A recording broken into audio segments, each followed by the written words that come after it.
Hello everyone, Jolene here from Bookworm Adventure Girl. Welcome back, and if you are new, thanks for checking out my channel. Please hit subscribe and stick around. Today I am going to be talking about the books that I read in July. I have 8 books to talk about, and I'm going to start with a book that I already mentioned in my book haul a couple of days ago, and it begins like this. There's no official record of Buffy St. Marie's birth. Not really. And this is from Buffy St. Marie, the Authorized Biography, and this is by Andrea Warner. And for those of you who may not know who Buffy St. Marie is, she is a Canadian icon. She's a Cree woman, and if I had to sum up who she is in like 3 words, I would say she's an artist, an educator, and a trailblazer.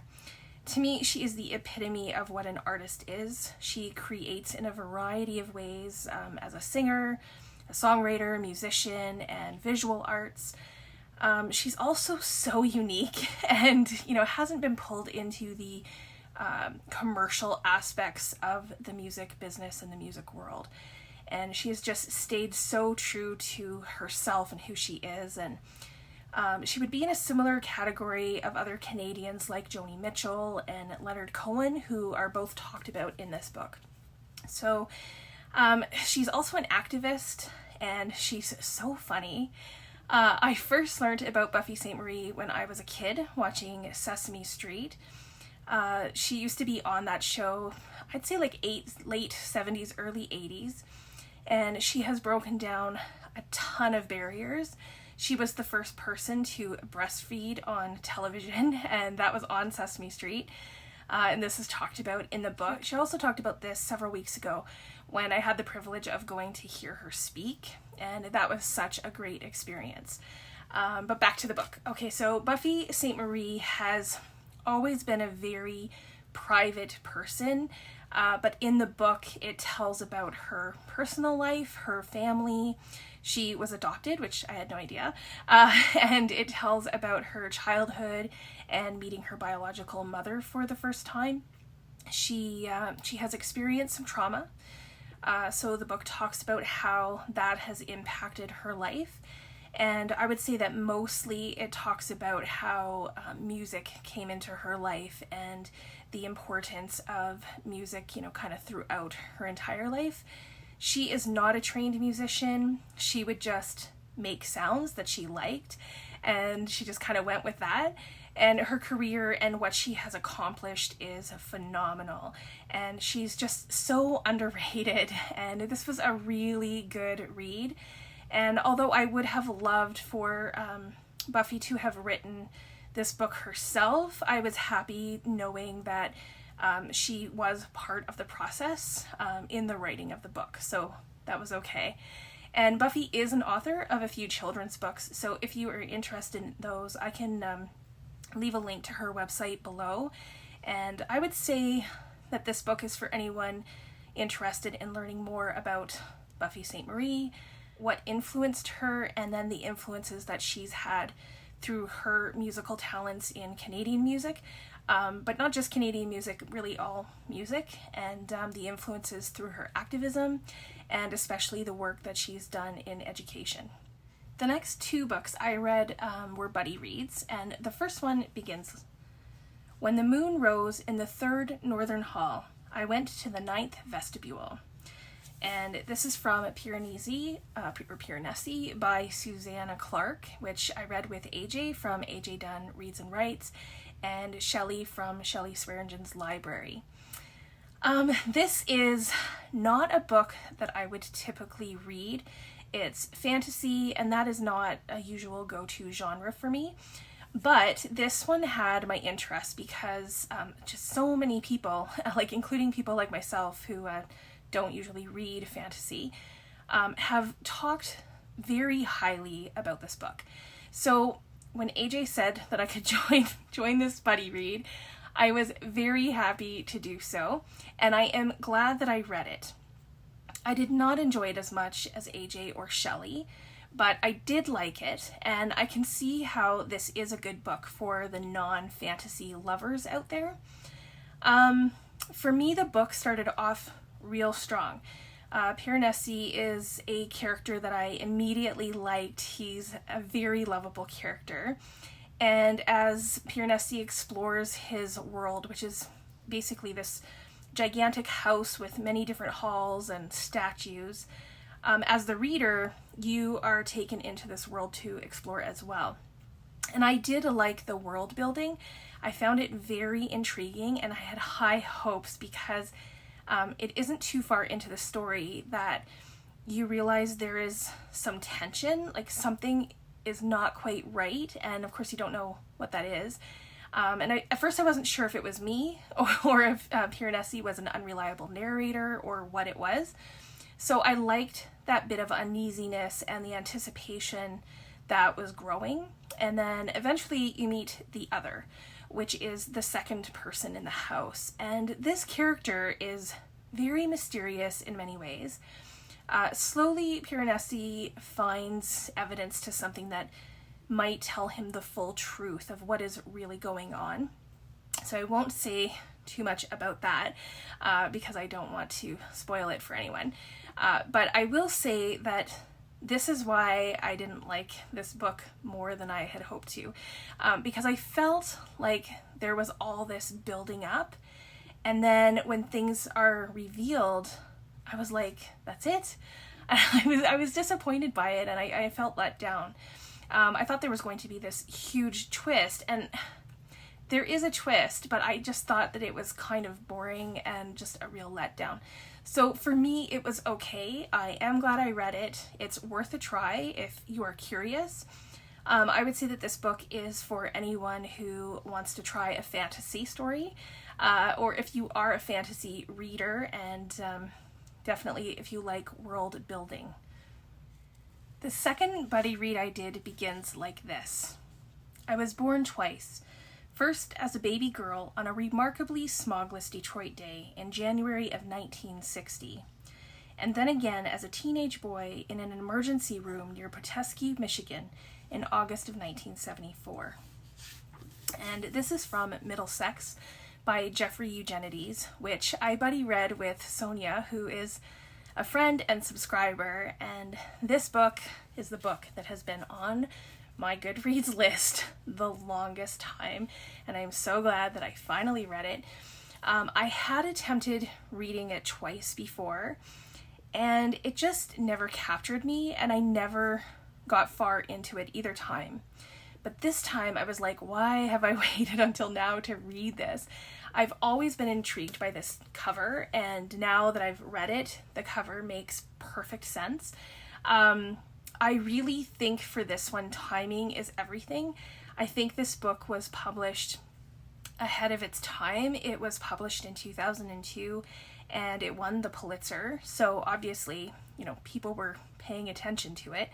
But I honestly think that in 2002, the marketing was so focused on the fact that the narrator, the main character, was a hermaphrodite. And I'm using that word because that was the word that was used in the marketing.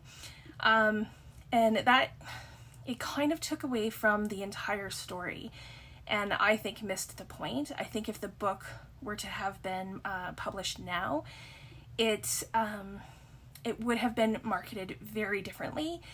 So that being said, this book may have also been a book that opened doors for, the greater availability of books that we have now with LGBTQIA2S+ characters. Okay, so I should tell you about the story. This is a multi-generational story, and Cal is the narrator. We begin with Cal's grandparents, Lefty and Desdemona, and their story is by far my favorite story. They marry under some very interesting circumstances. They are really brother and sister, and how this is handled in the storytelling is done so well. They immigrated from Greece to the US to begin a new life for themselves after they've been orphaned. And then there is Cal's parents, Tessie and Milton, who are cousins. And that story was okay. I didn't like it as much, but it's still an important piece overall with the whole story, because what Cal's trying to do is to trace the recessive gene that has caused his intersex condition. So Tessie and Milton have Cal's brother, who is known in the story as a Chapter 11. And this is done, Sonia figured this out, so thank you so much, Sonia. But this is done to protect the brother's identity and to remind us, the reader, I think, to remind us that there had been research and a study done, and that these characters were part of that, so that there was a bigger story going on. So having Chapter 11, after that, Tessie and Milton talk about having a daughter, and that's when Calliope is born. So this begins the third storyline, and Calliope is raised as a girl, and as Calliope grows up, we meet new characters, friends who have an influence on Calliope's development, and how Calliope starts to understand that they are not female, that they are different. And again, I thought that this was done really well. So this book is really the story of a family, and there were several surprises along the way. The story near the end, especially, it just went in a different direction than I was expecting. I really liked the writing. I liked that it shared enough science to have an understanding of what was happening for Cal physically, without having like every detail. And I think that this allowed for us to really get to know and appreciate the characters and not get caught up with Cal's medical condition. So this was my favorite read of the month. I thought that it was impressive. It gives you a lot to think about. Sonia and I had some really good discussion around this book. So I rated this 5 stars because I thought that it was an incredible story. I liked how the sensitive topic was handled. And there were a few things about it that, bugged me. So, for example, Cal as the narrator was tricky because there are just some things, especially with the grandparents, that there's no way Cal could have had the details that are in the book. So in some ways, I wish that there had been a couple of, different voices, but I was able to look past this, and I'm thinking that the author didn't want us to forget that the entire story is really all linked to Cal. So if you haven't read this yet, I highly recommend it. I now want to read more from Jeffrey Eugenides. I have a couple of his books on my shelf, and I will also leave a link in the description box below of an interview that Eugenides did with Oprah's book club, and that made me appreciate the book even more. This book is for anyone who likes multi-generational stories, if you are interested in the topic of gender and identity, and if you just like books that might challenge you and make you think about things in a new way. And thanks again to Sonia for buddy reading this with me. Really, really appreciated it. Up next are the 2 books that I read for Jane Austen July. And actually this first one I did as a buddy read as well. And it begins. Sir Walter Elliot of Kellynch Hall in Somersetshire was a man who for his own amusement never took up any book but the baronetage. There he found occupation for an idle hour, and consolation in a distressed one. There his faculties were roused into admiration and respect, by contemplating the limited remnant of the earliest patents. There any unwelcome sensations, arising from domestic affairs, changed naturally into pity and contempt, as he turned over the almost endless creations of the last century. And there, if every other leaf were powerless, he could read his own history, with an interest which never failed. And this is the forever long first sentence of Persuasion by Jane Austen. And I buddy read this with AJ from AJ Dunn Reads and Writes.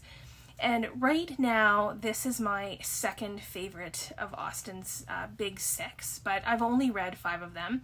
I probably don't have to say too much about this story. says, I feel like everyone knows what these are about, but I went into this kind of blind. But I thought that it read fairly easy. I enjoyed the first part better than the second part, but that might have just been my mood. I'm not sure. I liked the setup, which in some ways is similar to other Austen novels, in that you have Anne, in this case, who is the sister that is ignored. She's not beautiful. She's interested in things that, the other sisters aren't. So all of the women are preoccupied with, who is going to marry who, and who has money and who doesn't. The difference in this novel is that Anne has already found the right person for her, and she has spent several years pining for Frederick Wentworth, who she was originally engaged to, but then was persuasion, to end the engagement because he wasn't suitable enough. He didn't have enough money at the time or high status, but all of that has changed, and now they will be reconnected, but both of them are thinking that the other doesn't have feelings, and they even attempt to have other relationships, so that part's very interesting. There are themes of vanity, and that's shown throughout the novel, especially with Anne's father, who, has been spending way too much money and is the reason that the family has to move to Bath. And then there's Anne's sister Mary, who has married a wealthy man, and she's incredibly self-absorbed. She doesn't take any interest in her children, and everything is about her. And I liked how Anne was contrasted with her sisters, and I liked Anne's character. In the second part, I just felt like it was rushed at the end, and it felt predictable, but not in an annoying way. It just kind of all, falls into place. And I like that Lady Russell, who I wasn't sure about at first, she does redeem herself. I wasn't a fan of Mr. Elliot, but I don't think I was supposed to be a fan of Mr. Elliot. So for me, this was a good read. It's one that I'm sure I will reread and probably get even more out of it on a reread. I didn't love this one as much as Pride and Prejudice. This one didn't have the humor in it that Pride and Prejudice does, and I didn't love the characters like I did in Pride and Prejudice. But so far, it is my second favorite. So I would say that this book is for anyone who is a Jane Austen fan, who likes romance and likes books set in this time period. The second Austen I read starts like this, with this very long sentence. About 30 years ago, Miss Maria Ward of Huntingdon, with only £7,000, had the good luck to captivate Sir Thomas Bertram of Mansfield Park in the county of Northampton, and to be thereby raised to the rank of a baronet's lady, with all the comforts and consequences of a handsome house and large income. And this obviously is from Mansfield Park, which I read as part of Sandy from Miss Reads a Lot's 1001 book club, and I had seen an adaptation of this many years ago, and I remember being surprised by how much I liked the film. I couldn't have told you the story, but I had hoped to like this better than I actually did because of that, and maybe I will find the adaptation again and then do a reread and see how that goes. The only book that I haven't read is Sense and Sensibility. So of the 5 that I've read, this would rank as my third or fourth. It could change after Pride and Prejudice, Persuasion, and then this. So like Persuasion, I really liked the setup for this, where Franny Price comes to live with her aunt and uncle. I really like Fanny, but of course she's the outsider in her own family because she is seen as lower class than, everyone else. Her family is poor and she hasn't had a proper upbringing and education. So especially reading this after Persuasion, Fanny is the type of character that I don't think could be persuaded to kind of go against her convictions. She's also more intellectual, I would say. I think more intellectual than Anne, and maybe even other main characters in Austen's novels. Themes that are similar, obviously when it comes to class, marriage, and in this one there are also themes of religion, and the one that surprised me was the theme of slavery. And I wonder how this was received at the time that it was published. The love interest, Edmund, has ambitions to be a clergyman, which is not seen by everyone to be a worthy vocation, namely Mary, who he considers proposing to, but then never does because she's really not a nice person at all. I think she's written perfectly, though. That part was really well done. This story has a friends to lovers trope, and I think that's done well as well. Edmund is one of the few people who pays any real attention to Fanny from when they are quite young and when she first arrives there. And then everything works out when they both, stop lying to themselves and to everyone else and finally just accept that they are, the real match. So this book, again, would be for fans of Austen, romance readers, and if you like friends to lovers stories.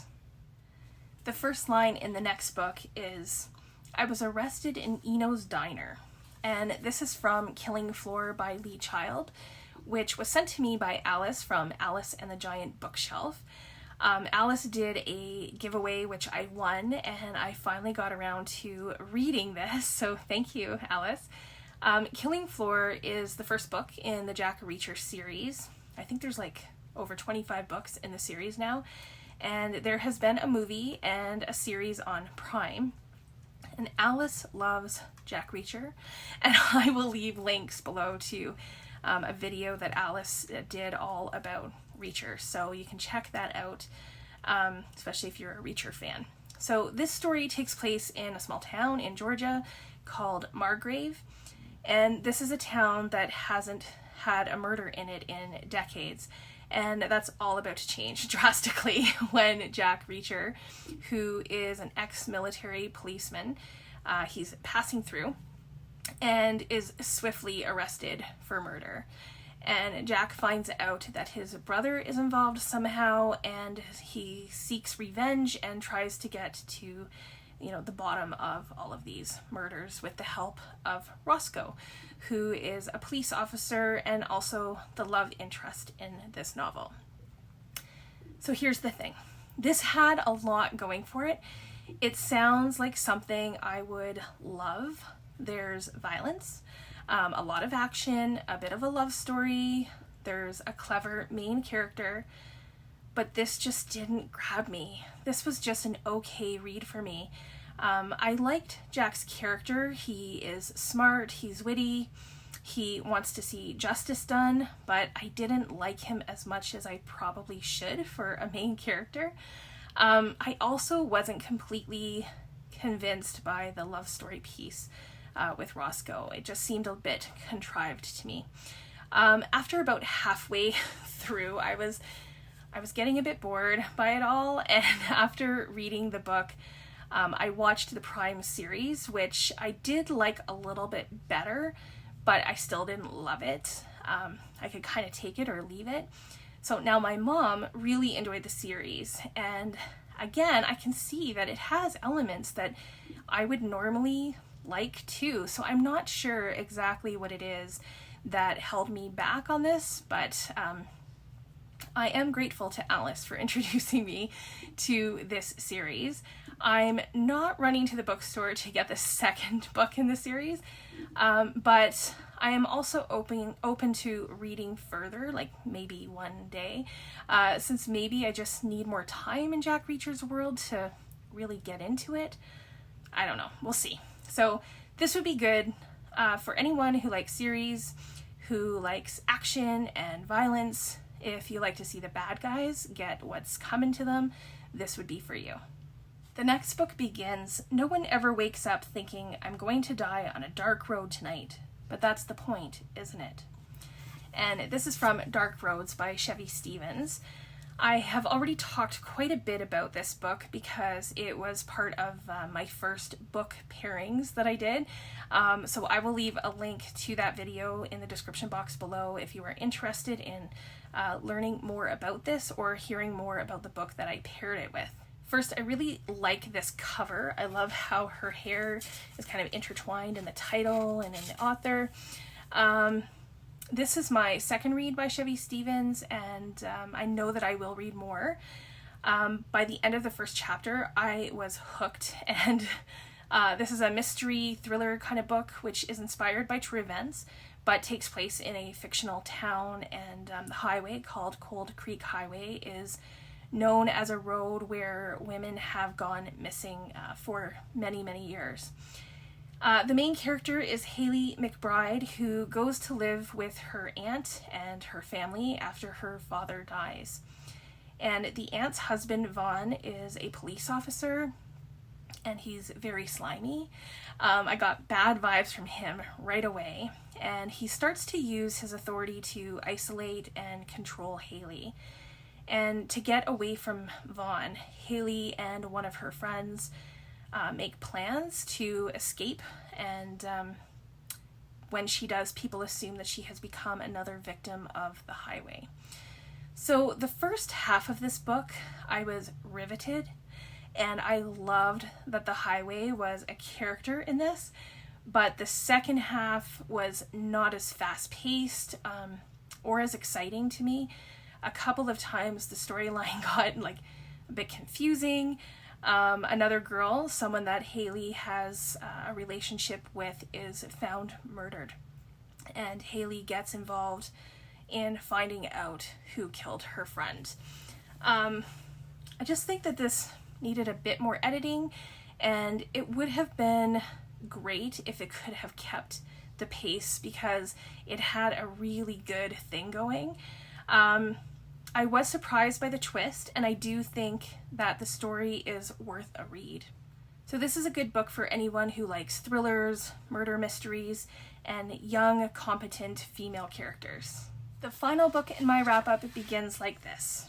It's opening night of the Royal Jewel Cinema, which shines as brilliantly as a gemstone. And this is from The Secret Keeper of Jaipur by Alka Joshi. And this is another beautiful cover. I love the colors. This is the second book in what will be a trilogy. I read the first book, The Henna Artist, when it first was published, and I loved it. The third book, and I believe it's the final book, is coming out next year, and it's called The Perfumist of Paris. Perfumist of Paris? Yes. Which follows Lakshmi's sister Radha. So I will be keeping my eye open for that because I do want to read the rest of it. So The Secret Keeper of Jaipur begins with the grand opening of a new theater in Jaipur. And the Royal Jewel Cinema is cause for great excitement. And Malik is one of my favorite characters from The Henna Artist, and he has helped in the building of this cinema or this theater. So when it collapses, resulting in some deaths and injuries, it is devastating. And the story is told in alternating perspectives between Malik, Lakshmi, who is the main character of The Henna Artist, and Nimi, who is a widow with 2 children. And also she's Malik's love interest. So after the theater's collapse, the story goes back 2 months in time, and we find out that Lakshmi is now married to Dr. J, and we learn more about the new character of Nimi, who is from the Himalayan foothills, and she cannot read, but she has a gift when it comes to plants, and she begins working for Lakshmi in her healing garden. So one of the things that is written so well is the tension between Lakshmi and Nimi as they in some ways compete for Malik's attention. And about the halfway point, the story goes back to the collapse, and then it goes forward from there. So Malik gets involved with, trying to figure out how something like this could possibly happen, because all of the materials that are used for the palace are of the highest quality. and Malik starts investigating, and he starts finding out the truth about some of the people that he's been working with, and it puts him in danger. So there's a bit of a mystery element to this story, but that was not my favorite part. I would say that my favorite part in this are really the characters and their relationships. I didn't love Malik in the story as much as I did in the first one. He could have actually been an entirely new character, except of course you have his backstory if you've read the first book. So the other thing that I was hoping for in this one was the Indian culture. That was done so beautifully in The Henna Artist, and in this story it does kind of share a bit of the culture of theater in India, and I did learn a bit more about that, but it's not carried throughout the whole story. So this is a good book if you were a fan of The Henna Artist, and if you want to revisit these characters, if you like the different perspectives, and if you like books set in India, and if you like a bit of a mystery too. So those are the books that I finished in July. Please let me know if you have read any of these books. What are your thoughts? Would love to hear about that. And are you interested in reading any of them if you haven't read them already? What are the books that you have read in July that you think maybe I should pick up? Do you have any recommendations? What were your favorites? You know, I love to hear all about that good stuff. I look forward to chatting with you in the comments. Thanks again for watching. I hope you enjoy the rest of your day, and don't forget to make every day an adventure.